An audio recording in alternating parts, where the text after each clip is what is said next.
I'm Nice. fickle. You know, I actually the mouthpiece that Dave plays on right now is the mouthpiece that I actually got for my trombone and my euphonium playing, and it worked pretty well actually. Yeah.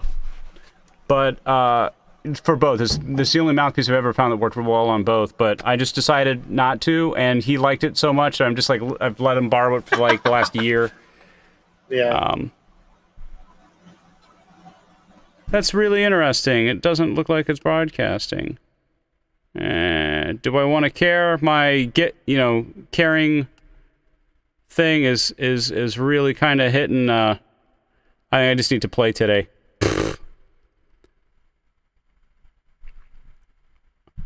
Oh, there we go. That's what's going on. It's a 30-second latency or something. All right, so we'll see if anybody joins us. If anybody's watching this, jump on brassbrunchbunch.com, and then you can join Steve and I today in our routine. So, It's super Steve. fun. Yeah. Steve, do you want to start today? Yeah, sure. We're gonna do some long tones here. Like I said, this is not my normal mouthpiece. I'm trying out a big one today just to see what happens. Should be exciting. Okay.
Good. Yeah, that was really fun. Got to get everything moving there. So this next one, I actually do want to do the Schlossberg long tones, and this is, for anybody at home trying to practice these. The secret is don't change your embouchure. The only thing we're changing is your air. A lot of people like to tighten up to get soft, and that's what we're trying to eliminate with this. The entire idea is just to fall off the end of the note. Just ride the edge of the note and get into nothing. So let's give this a try. Here we go.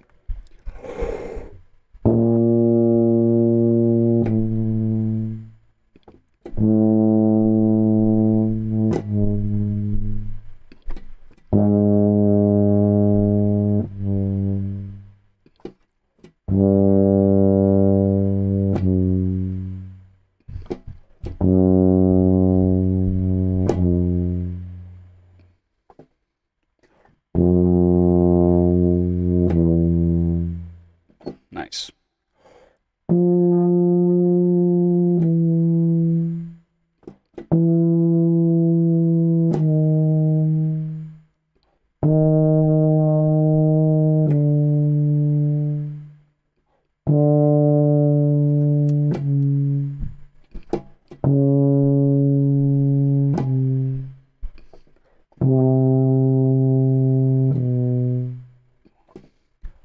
And the last one.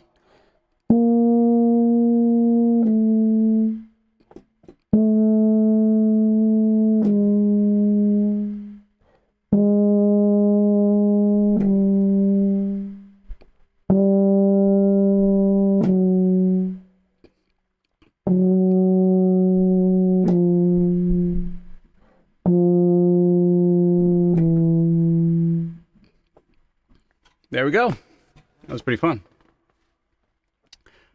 It's amazing. Just a little bit of work on my end on that just really kind of helps get the ends of my phrases sounding nice and feathered down to a niente. All right, your turn, Steve. It's easy to not even notice what your releases sound like. So when you really get going, it'll make everything sound like a polka if you're not careful. Yeah. Okay, lip slurs. I'm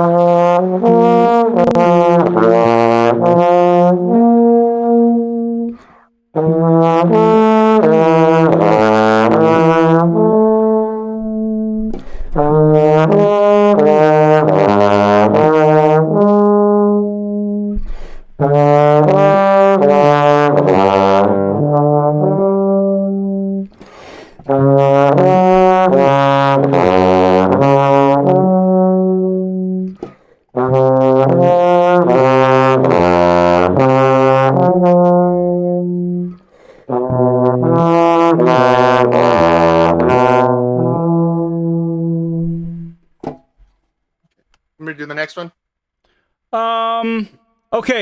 Okay, but the thing that I need to, the difference between trombone and euphonium, I've been noticing that when I've been practicing this, there's an important thing that I need to work on, and that is to keep my vibrato going in between the notes, just to keep it consistent going through. And that's something I didn't even realize. I was actually stopping my vibrato when I'd start the next note, and yeah. So yeah, why don't you do it, and I'll work on that. Vibrato. I don't know what that is, so. It's when you jiggle the slide. Yeah, I know. No, I use real vibrato sometimes. Oh, it's real. It's just like 1930s real. Wah. Now, I mean real vibrato like jaw vibrato. Let's call it legit.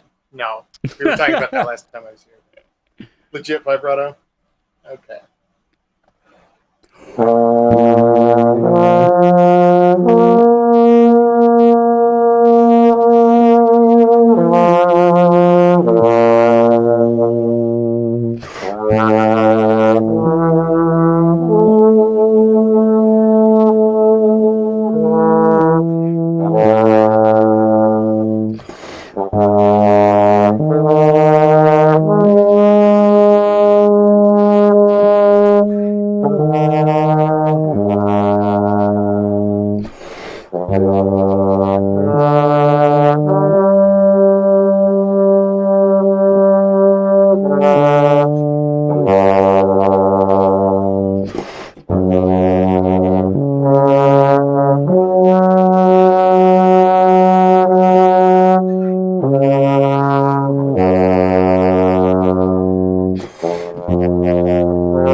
Actually have a question. Oh, sure. Does anyone, euphonium players do lots of vibrato, that's kind of their thing. Does anyone use breath impulse vibrato like a flute when they're playing the euphonium? Do people do that? There are some, I'll say, historical figures that kind of use that kind of an idea. So anybody who's watching at home trying to match this, and actually depending on the country, there are some people out there that use it. So, okay, so for anybody at home, vibrato is that thing. The easiest way to get vibrato is to move your finger up and down on the string on a euphonium. Is obviously the easiest and best way to do it. But since we don't really have a string, you generally, most people start by doing like a re motion with your chin, and that's called the chin vibrato, and that's the standard one that everybody kind of does. The next one is called a lip vibrato, which is like. Whoa, whoa, whoa, whoa. You're actually moving your aperture slightly large and then back into place. This is kind of the best way I can describe it. Then there are two kinds. So I've heard what you're describing as a diaphragmatic vibrato, where it's actually like from your abdominal muscles. Now, anybody like in like modern schools think that would just cause too much tension. Except there are some recordings of some really great players back in the 50s and 60s that use it, and it's a different sound, but it still sounds like vibrato. Just, you know, it still sounds like that. So to answer your question, I've heard some students using it because, you know, if they're in a country where their music teacher is a flautist, for instance, or, you know, they're not necessarily studying with somebody who's learned euphonium, they just kind of mimic what they see. And what I find is the people who do that end up having a more natural sound if they're just mimicking the sound by just coming up with a way to do it. Sometimes that breath impulse kind of works well because they're not, you know, they're not creating tension. They're just matching a sound that they're hearing. So I don't know what I do when I do vibrato, so I just do it. Well, I'll tell you. I'll tell you what I do, and it's very similar to this process. We're going to get to it here in a second. Actually, yeah, after the articulation. Let's skip the articulation study here for a second and just move down to this next one. What is the thing that lets us bend that second note down? If you look, I'm not moving my chin. I'm not moving my jaw then. And I'm really not changing my lips that much.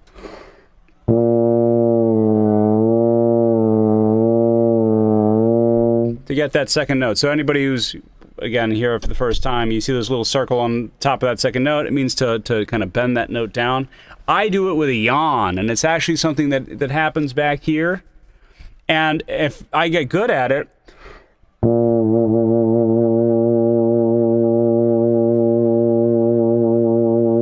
I can get my vibrato in. And it's actually not my chin, even though it kind of feels like it is at first, and then I can actually freeze my chin and still get it. So what is it? It's definitely not my abdominal muscles. Like, I know that, but I think it's just something how the air comes out. And it feels like it's something in here, but... The shape and size of the aperture on your vocal cords actually changes the pitch when you're playing a wind instrument. I think it's more pronounced on something like a saxophone, but it does, you can bend a pitch with your vocal cords, interestingly enough. I've known sax players who do it all the time. Yeah. But that's the didgeridoo effect, right? Well, not using your vocal cords. Yeah, if you sing, yeah, then you do multiphonics. But yeah, just there's been some like footage taken of saxophone players who when they learn their instrument, they have specific positions of their vocal cords for different notes, and that they do subconsciously to bend the pitch into the right spot. Interesting. So like yeah. Interesting. It's less pronounced on brass, though. Interesting. All right. Well, you wanna take the single tonguing exercise? Yeah, sure. Oh, wait a second. Did you go last time, or did I go last time? It's my turn. All right. I went last time. Yeah, it's your turn. All right. So let's do this one a slightly different way. We're actually going to do each measure twice. First time half tempo, second time double time. So just so we can practice what our tongue is doing slow, and then just double the speed. So 1, 2, ready.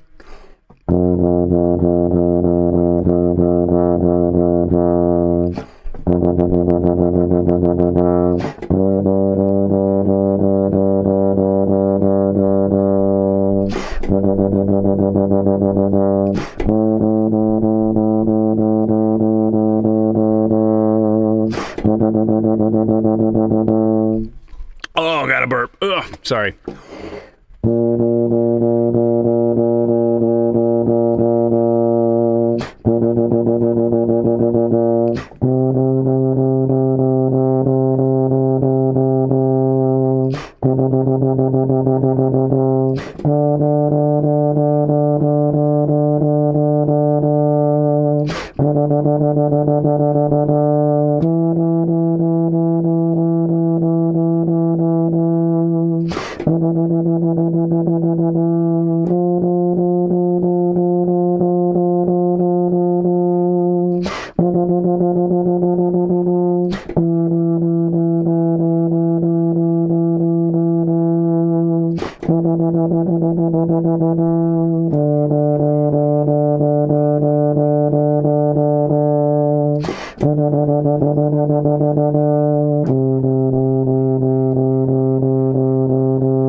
That might have been quadruple tongue, or quadruple time, but yeah, whatever.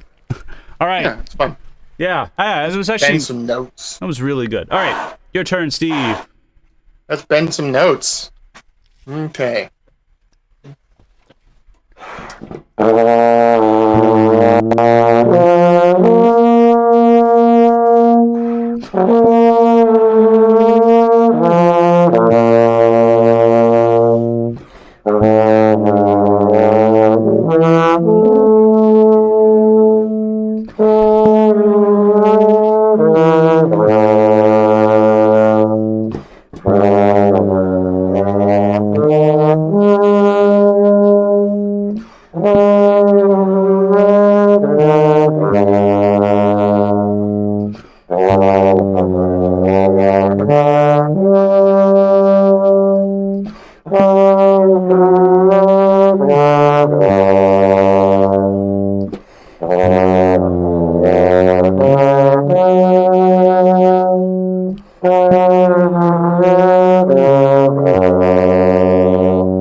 Awesome. All right, that felt really good. All right, moving right along. Now, haha, got the lip slurs, and I want to do this a slightly different way. So anybody following on at home, we do this all the time, but it's called flutter tonguing, where you just basically roll your R, and then you try to play while rolling your R. It's very easy. So Steve and I have been doing this for a while, so we'll just jump into it and do the best that you can. You're probably practicing doing it right now if you're watching. And if it's really bad, you can just rewind and do the same exercise over and over until you get it. So we're going to play this whole 4 lines, but what we're going to do is after every measure, we're going to go back and we're going to repeat it. Flutter tongue the first time, normal playing the second time, all in the same tempo. So we're ready? 1, 2, 3.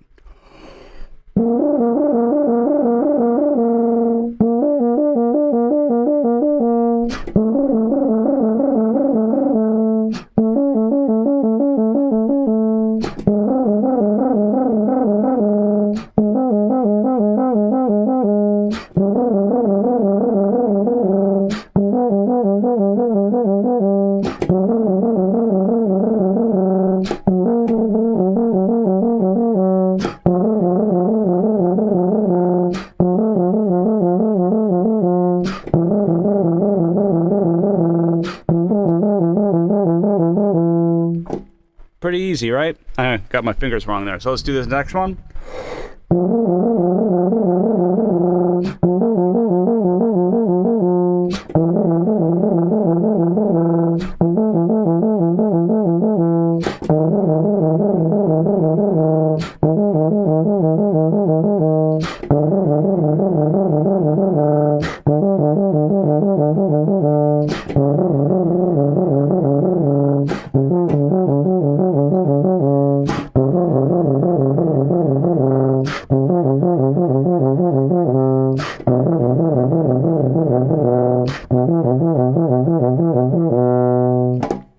All right. Your turn, Steve. All right, let's do some pedals. Actually, So one this thing, is, again, for anybody who's watching at home, the big thing is all of these exercises, don't move your lips. If you do move your chin, you can move your chin forward and backwards, but don't move your lips on this one. All right, sorry, Steve. Yeah, there's very little difference between playing a pedal note and a low note. They're sort of like it's sort of the same lips doing a different thing. Almost no difference. Okay.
Fun. Yeah, that's really fun. And if you're changing your lips, you can do it better than that. So the object of it is if you can do this without moving your lips, yeah, probably going to change your chin forward and backwards a little bit. If you can do it without changing your lips, just do that on every note, and you're going to be a much better brass player. All right, this next one, I'll do this one and I'll let Steve do the bottom half of this page. These are all the same thing. We're just going to mix that pedal with our lip slur, but make sure that your lips on the pedals are the same as your other three notes. Change your air. Just like we're doing the lip bends. Change the air, but don't change your lips. Here we go.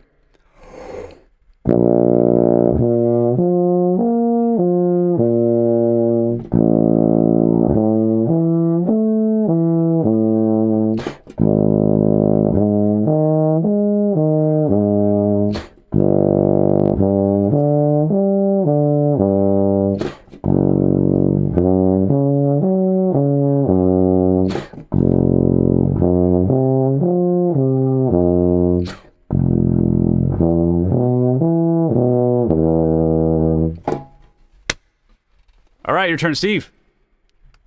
All right, this is the most fun exercise.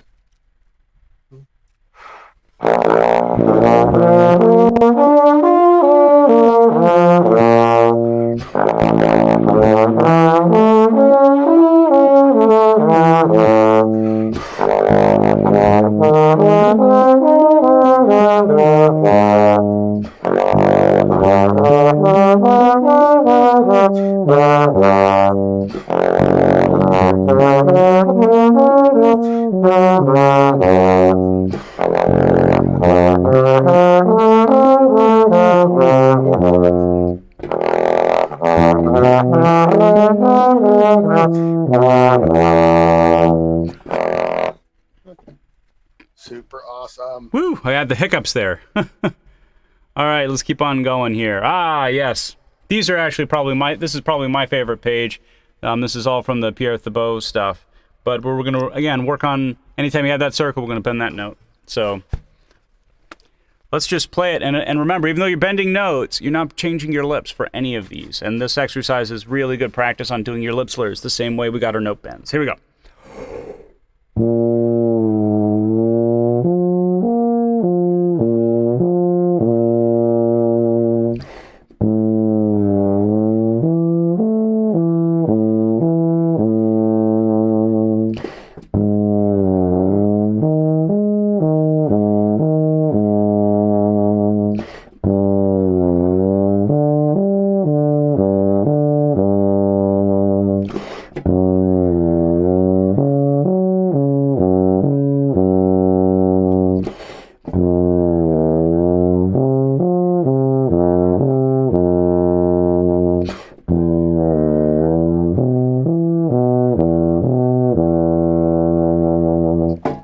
Nice and easy. All right, Steve, you got the next half. This one's slightly more complicated because we got more half steps involved. And note that on the second note, you're supposed to use the second valve or second position. It's just so you use that one normally, and then you bend the other ones. Okay.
That's okay. Yeah, the hard part with this exercise is when you're doing those glisses is you really want it to sound just like a really long gliss instead of a ha, because that's the thing that creeps into everybody's playing when they're trying to play really clean and they kind of buzz and stop.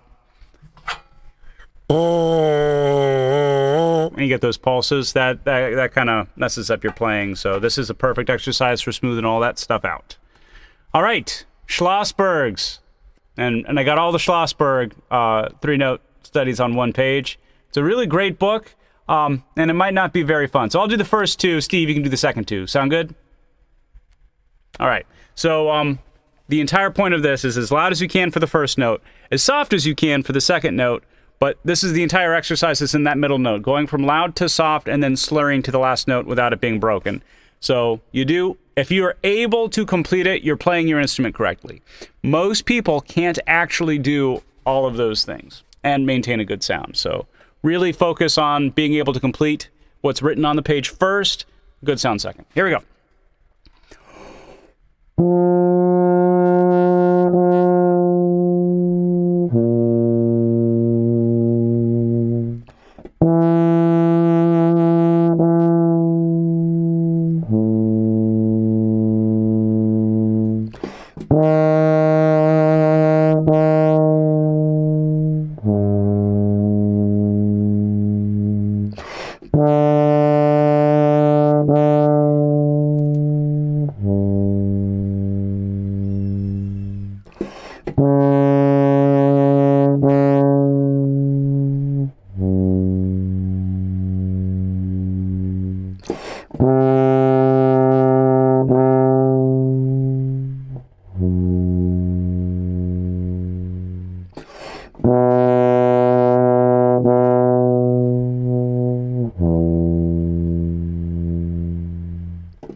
Now, same thing backwards. As soft as you can, crescendo, and then slur into the last one. This one, most people go out of control when they slur down to that last forte note. So that's where this is more of a control situation where the last one is maintaining.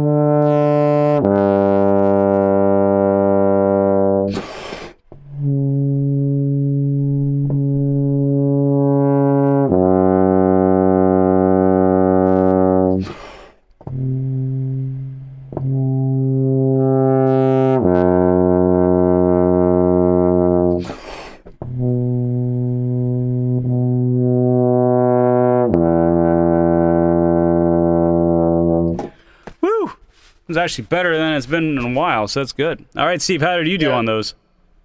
I did all right. Although I have a genetic tendency to rush these. I'm going to try real hard to keep the same tempo here.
I said I was using the bigger mouthpiece today. I usually play in like a commercial mouthpiece, which is V-shaped and has a smaller rim diameter.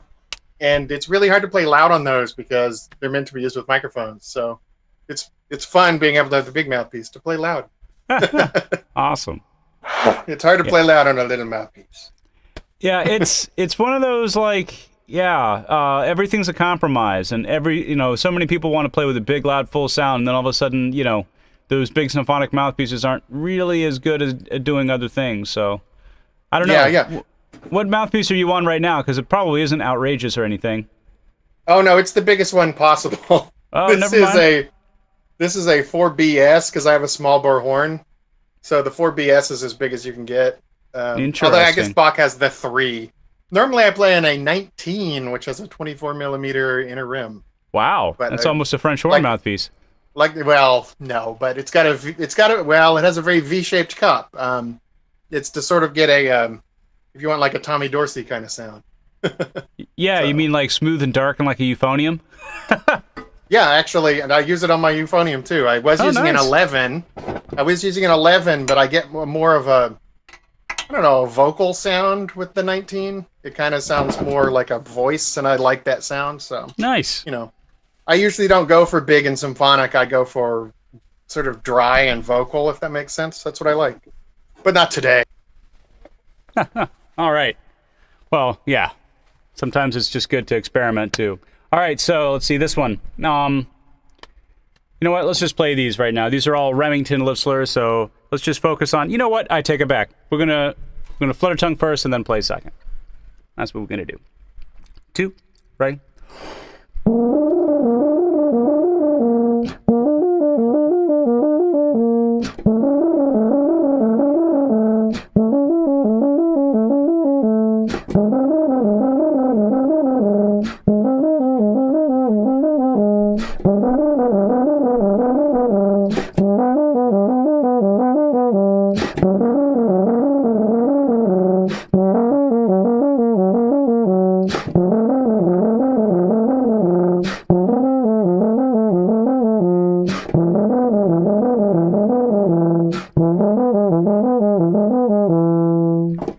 And yeah, I keep on working on, when I'm playing, just to park my embouchure in the spot that sounds the best for all the notes, and then just think about changing it, and without changing my anything other than just maybe the air.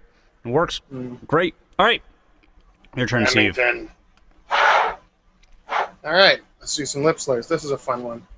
Can I just do this one straight through? That's what I feel like doing. Is that cool?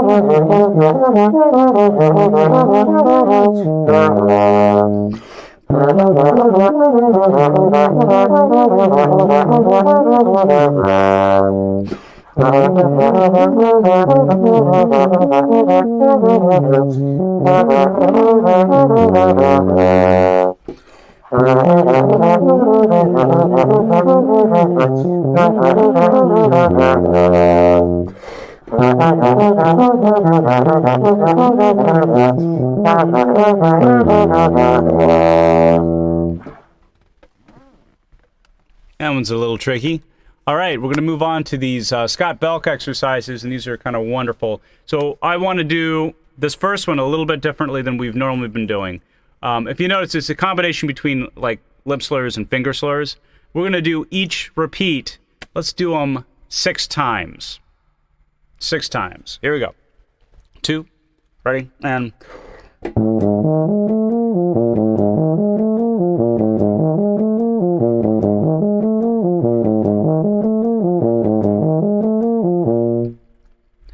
Ready, and...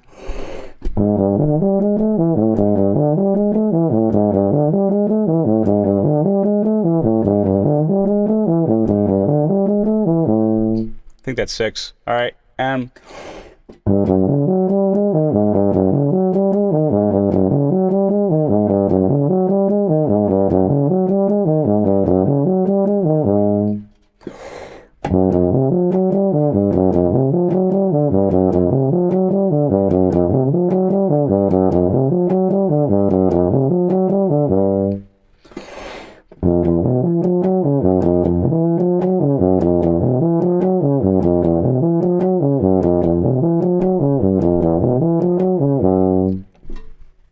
Nice. It's just actually easier to do it. You know, by the time you get to the second half, it's much smoother than the first 3 times. All right, Steve. I have a lot of trouble with these, so I'm going to play them a lot slower than you did. Okay. How many repeats do you want to do? Just one? Just play them twice? We'll just play it twice. Yeah. Okay. Let me get my music closer here. Okay.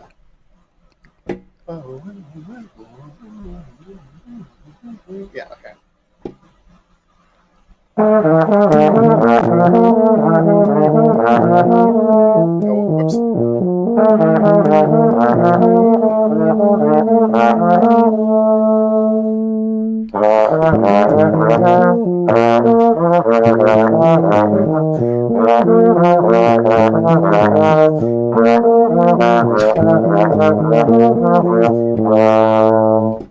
So it's okay to do these a little bit slower.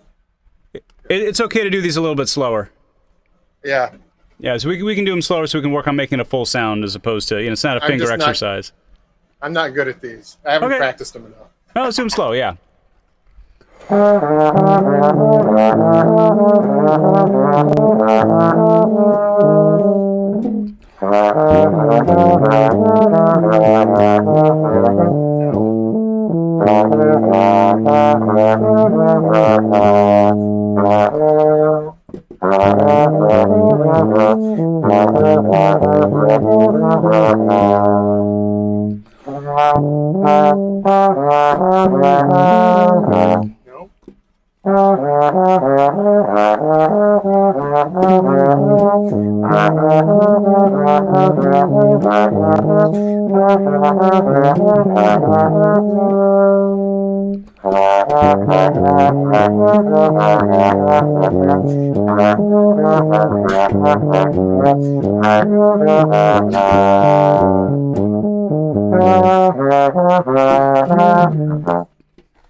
So, real quick, Steve. Let's think of a more of like dee da dee da dee da dee, so we can keep it really steady. So it'll make it easier to kind of follow. Okay. So all right, nice. Yeah. And yeah, just work it as a legato study as opposed to like a flexibility study. Yeah. Well, if you'd like to take over, you can, but I'll do it. You know what? If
yeah, that was much better. In Steve's defense, is over. Yeah, in Steve's defense, he's reading off of his phone, so the notes all probably look the same. So, all right, let's do this one. We'll actually do this at that slow tempo too, and I really want you to focus on not having a gap in between these notes. We're really slurring them. We're not going to be articulating them, so we can practice that a lot better when we're doing it at a slow tempo. So here we go. 2, ready, 2 times each. Repeat, right? And...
Did I forget to do the last repeat?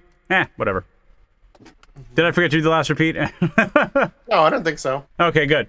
All right, yeah, that was really good. It's actually harder to do slow because your mistakes last longer. So you need to make sure you got to make sure you're playing it correctly. All right, Steve, we got range. Go as high as you want to, and then we're done. Okay.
Whatever.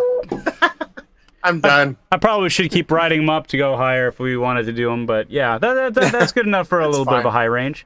All right. Yeah. And plus, my B natural for some reason is just not a good note on for me. I don't know. Are you playing it Are you playing it like second or first and second? I gotta play it second. First and second is just way too flat. Yeah. See how flat the third is? Yeah, yeah. First and second is kind of good, but it's just right on the edge. Anyway, maybe there's a leak in my horn that I need to get fixed. What about 4-2? 4-2. Oh, yeah. It's sharp, but I can't, it doesn't even speak. So I'm thinking there's probably a leak somewhere. No, it cracked just like a French horn. It was awesome. No. Yeah, there you go. Maybe I should stick my hand in the bell and then miss all the notes. Yeah. I mean, it's the timbre. That's what the composer wanted. Sorry, I'm making fun of French horn players. I love the French horn. Any French horn players out there? Yeah. No. I have one, and I miss a lot of notes. So. All right. Well, it's 11:55. I think it's a good day to call it. Good time to call it. It's fun. Yeah, it was a good run through. I'm thinking tomorrow we could either go through that scale. You actually haven't worked out of the scale book. It's basically a book of 130 different scales and modes, but all one octave. Oh, okay. And it's a very interesting book. Except it's kind of like a bass tuba range, kind of like a little bit, bass trombone range is probably the best range for it. But anyway, so who wrote it? Oh, Nicholas. I'm not going to be able to pronounce his last name. Intermuhil. Anyway, he's gonna be like watching this and get really offended. But he spent a lot of time working with another tuba player. He plays tuba for the Helsinki Symphony, And cool. great player. He came up with this book because people don't really practice scales and patterns enough, and it's called The Working Zone. So he's got a bunch of different ways to play it, bunch of different ways to practice scales. So it might be a fun thing to do. Well, every jazz tubist should own it then. So it's good because it's not just modes. I mean, it goes into like Hungarian modes and scales based off of compositions and stuff. So it's great. Yeah, maybe we'll work on it tomorrow. Join a Balkan brass band, man. Nice. Nice. No, I mean, that would be cool. Yeah. Okay. All right. Makes it easier to improv. All right. Yeah, see you later. Oh, see everybody. Anybody who's joining on YouTube, tomorrow we'll be here at 11 o'clock. I got a little bit of a late start because my computer was acting up, but visit us on brassbrunchbunch.com. Like the page. It'll hopefully, if you like it, then hopefully it'll send you reminders when we go live again. And we do it every day. Been doing it since March 9th. So jump on, visit brassbrunchbunch.com, and at the top of the page there's a link where you too could join both Steve and I, hopefully tomorrow. And you can play and you can, take a solo and get a chance to work with us. All right. So thank you so much, and I will see you all later. Keep practicing and stay safe.